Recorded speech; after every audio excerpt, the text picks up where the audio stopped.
I hate to tell you this, but you might think the war between Russia and Ukraine has nothing to do with you, since it's so far away, and for many of you, it's literally on the other side of the world. But if you live in any country that has adopted democratic values, regardless of what part of the world you are living in, Ukraine's future will also likely affect yours too.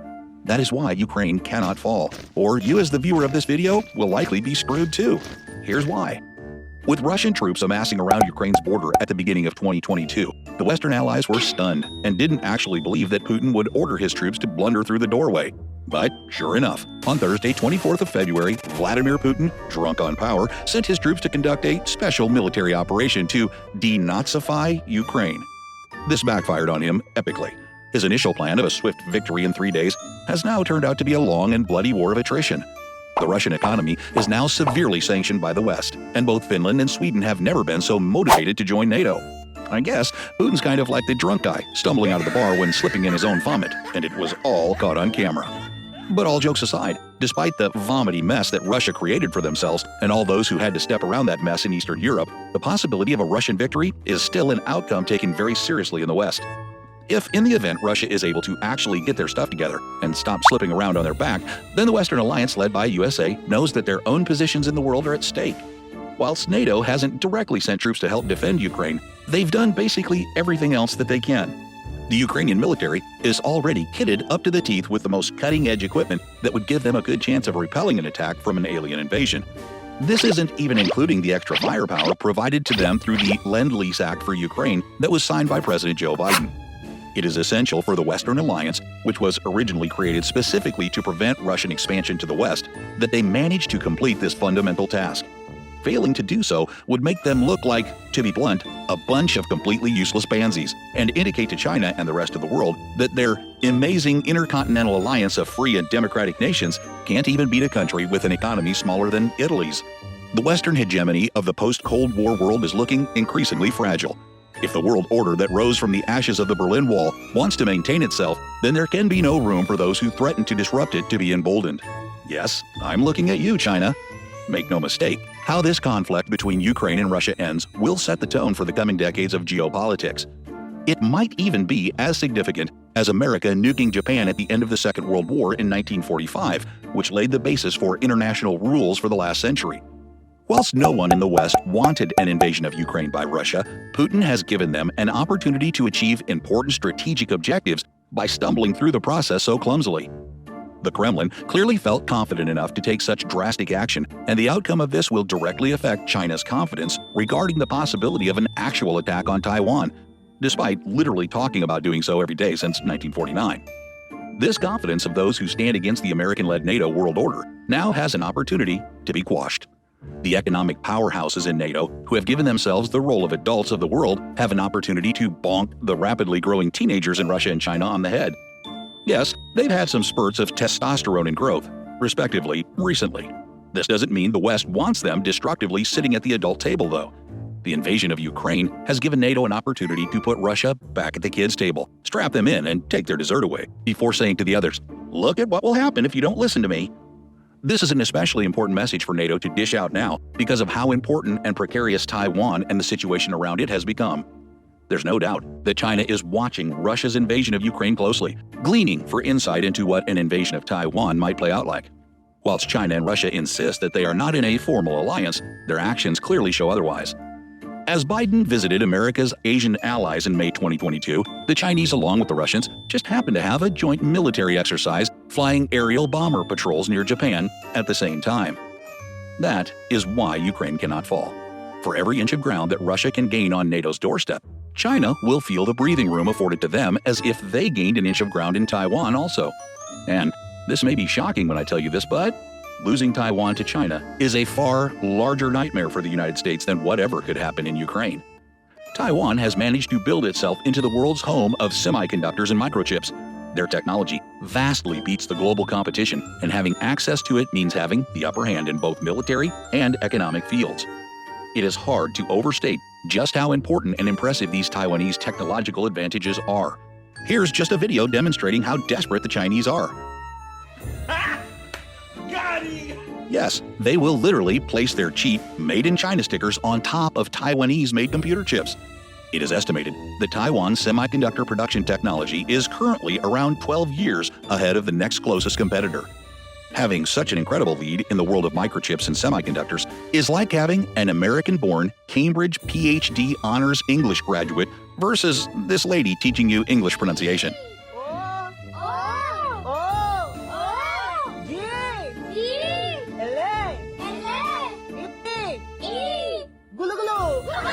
You can clearly see the difference in outcome of what is produced will be night and day.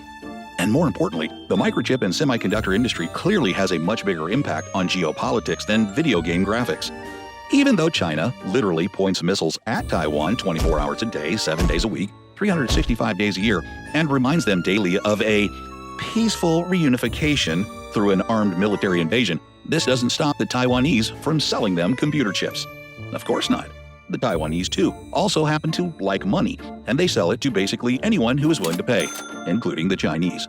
Plus, with all the high profit margins they sell their lower-grade chips to China at, this means that Taiwanese have even more money to buy US-made military weapons to defend against a potential Chinese invasion. As for the higher-grade chips, well, the Taiwanese sell these way better chips to USA and friendlier nations. This is in the hopes that the Americans and their friends can continue making the best military technology in the world and will come with guns blazing to the defense of the island should China decide to peacefully reunify by force. That's why currently all sides of the contemporary geopolitical balance benefit commercially from this game of tug-of-war with Taiwanese-made nanochips at the center. I too also benefit talking about Taiwan and its computer chips by making these videos about it. So if you enjoy this video, please make sure you like and subscribe to this channel so I can make more of this for you. The Western Alliance has unsuccessfully tried to use sanctions to squeeze China out of the microchip sector, but that has resulted in the opposite effect and instead forced China's acceleration and progress forward more than anything.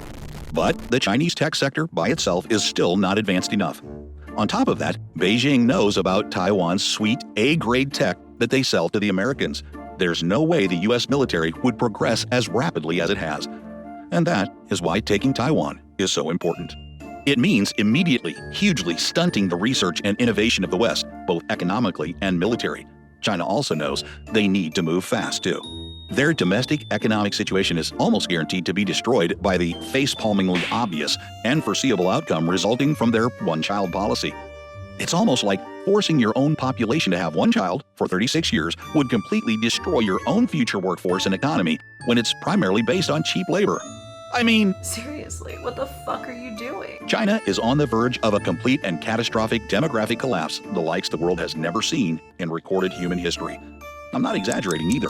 In 30 years, Chinese workers between the age of 20 and 64 will only consist of 46% of the entire population. That's around 640 million available to work and earn a living who need to take care of themselves and pay for rent, food, gas, electricity, water, medical, car payments, and other living expenses. Then, on top of that, these same people also need to take care of 750 million other people who are either too young or too old to work, who also have to pay for rent, food, gas, electricity, water, medical, car payments, and other living expenses. This demographic problem is further made even worse by the fact that the current net migration rate for China in 2022 is negative 0.254 per 1,000. Now you are starting to see why I wasn't exaggerating when I said this was going to be a catastrophic demographic collapse, the likes the world has never seen in recorded human history. If NATO were to let Russia take Ukraine, then within the global view of the world stage, it's logical to predict that soon after we'd see China attempt to peacefully reunify Taiwan with an armed military invasion, as they have been threatening to do for years. Here's a video basically demonstrating China's idea of their peaceful reunification strategy with cats.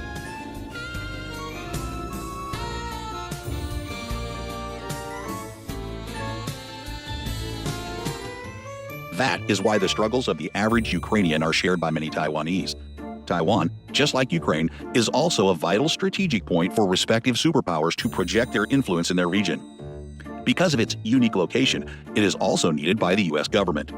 Washington desperately needs the small island nation of 23 million people because it is geographically the most important piece of America's military jigsaw puzzle strategy against China. Why? Because Taiwan literally is in the middle of what military experts refer to as the first island chain. the aim of which is to make the archipelagos to China's east effectively lock in and pin Beijing's mobility, preventing it free access to the Pacific Ocean. The first island chain is composed of the Kuril Islands, the Japanese archipelago, the Ryukyu Islands, Taiwan, the northern Philippines, and Borneo. Just look at the map and you'll see how Taiwan is literally in the middle of the first island chain. China has become increasingly bold in recent years about trying to restrict U.S. and allied forces the freedom to move around the Western Pacific theater. The first island chain gives the Americans the ability to position missiles of various kinds and deploy aircraft and ships of war on friendly territory, thus containing China's ability to move eastward to take Guam, and then later leading a direct and open line towards the United States. This strategy is completely unfeasible if China were to control Taiwan. If this nightmare scenario were to occur, then that would be as if Xi Jinping's wet dream came true, and he'd smile as disturbingly as this dog. Currently, the U.S. is very efficiently meeting the challenge of encircling China with military bases.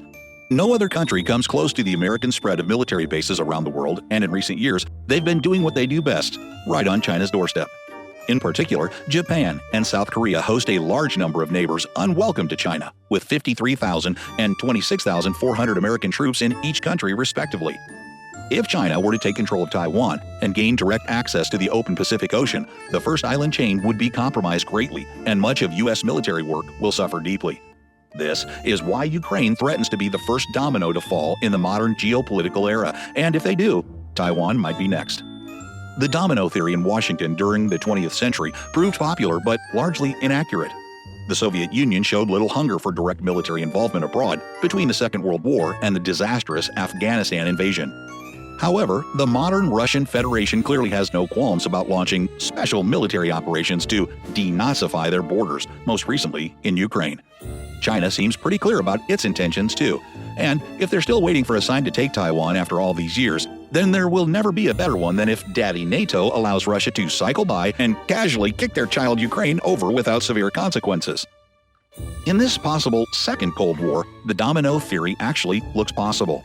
As mentioned earlier, China is facing a demographic collapse thanks to the one-child policy, which they can't turn back.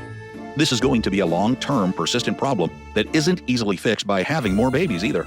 Because even if China is magically able to immediately hit replenishment levels of childbirth by tomorrow, it will take 2 decades for those children to grow up and contribute to the economy.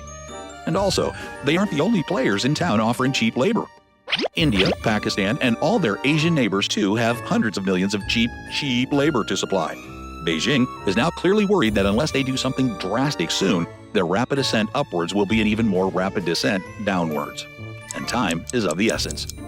The mess of the property and infrastructure industries, led by the fall of construction giants such as Evergrande domestically, threaten to derail the Chinese economy completely. Beijing has confirmed they will inject 5 trillion yen, that's trillion with a T, or 750 billion US dollars, in an attempt to print themselves out of this problem. But no amount of Chinese government stimulus will be able to save them for the long term. Beijing knows that they need to transition their economy to be self-sustaining and more focused on technology, making that sweet, sweet Taiwanese booty so much more enticing to plunder. Now, don't get me wrong, what happens in Ukraine is important in itself and no one should underestimate it.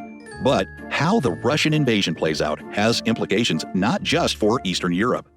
The result is likely to have effects that extend all the way to the Pacific and the rest of the world should there be a battle for supremacy between the US and China over Taiwan. Whilst China and Russia have made their intentions obvious, it is clear too that the US and its allies are not just going to sit back and let Taiwan be invaded without a fight. This has been confirmed by President Joe Biden himself. Are you willing to get involved militarily to defend Taiwan if it comes to that? Yes. You are? That's the commitment we made. Although official White House statements later tried desperately to walk back what was clearly affirmed by the president, China isn't stupid.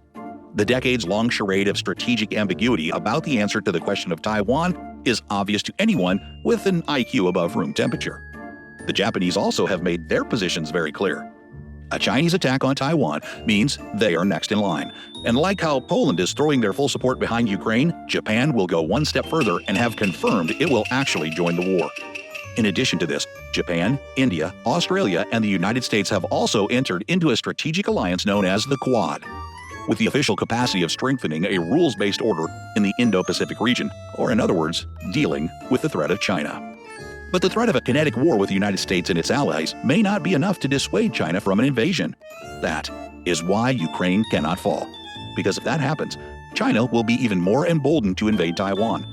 As a result, you, the viewer watching this, will likely be screwed as well, regardless of what part of the world you live in right now. Because it literally might be the catalyst for getting into World War III, where a global nuclear winter would be a depressing but sadly plausible possibility. So seriously, for the sake of you and I and the rest of humanity, pray that Ukraine does not fall.